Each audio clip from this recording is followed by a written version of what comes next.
जिल्हा परिषद आणि पंचायत समितीच्या निवडणुकीच्या तोंडावर नमो शेतकरी महासन्मान निधी योजनेचा 8वा हप्ता शेतकऱ्यांच्या खात्यामध्ये टाकला जाणार आहे.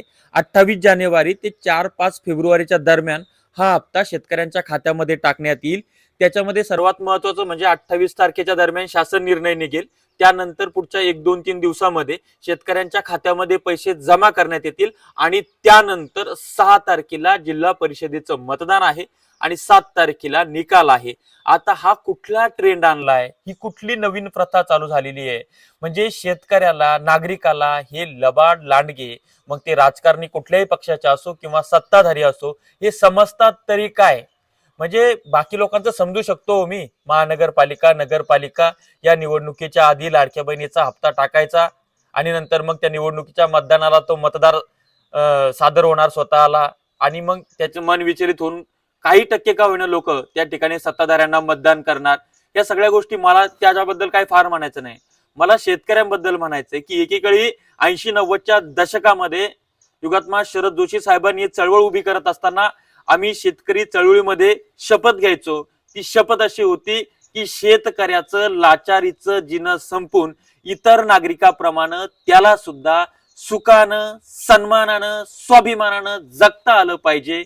म्हणजे काय, आम्ही एकेकाळी या चळवळीच्या माध्यमातून शेतकऱ्याच्या मनामध्ये स्वाभिमान पेरत आलो आणि दुसरीकडे हे नमो शेतकरी सन्मान निधीचे 2,000 रुपये जे की नोव्हेंबर मध्ये पीएम किसानचे जमा झालेले आहेत, डिसेंबरच्या पहिल्या-दुसऱ्या आठवड्यामध्ये शेतकऱ्यांच्या खात्यामध्ये जमा होणं अपेक्षित असताना फक्त आम्हाला जिल्हा परिषद पंचायत समितीच्या निवडणुकीचा फायदा घ्यायचा आहे, कारण की तेव्हाच शेतकरी मतदार असतो आणि म्हणून आम्ही 2-2.5 महिने हा हप्ता विलंब करणार. याचा अर्थ हे सत्ताधारी शेतकऱ्यांना कीर्ती गृहीत धरतायत. याचा अर्थ हे शेतकऱ्याच्या कुटुंबाला फक्त 2,000 रुपयात विकत घेऊ पाहतायत का, असे अनेक प्रश्न या ठिकाणी निर्माण होतात.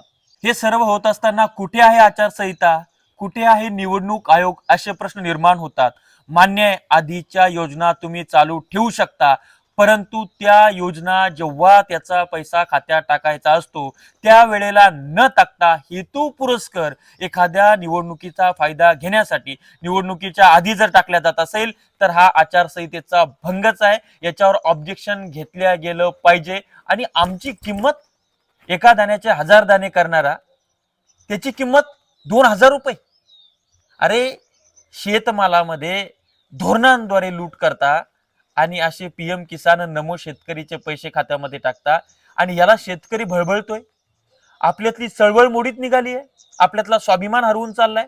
आपण फक्त सरकारच्या भिकेच्या तुकड्यावर जगायला लागलेलो आहे. अरे, या सरकारला पोचण्याची ताकद या शेतकऱ्यांमध्ये आहे. आज प्रजासत्ताक दिन आहे. आज खऱ्या अर्थानं आपण प्रजासत्ताक झालो होतो.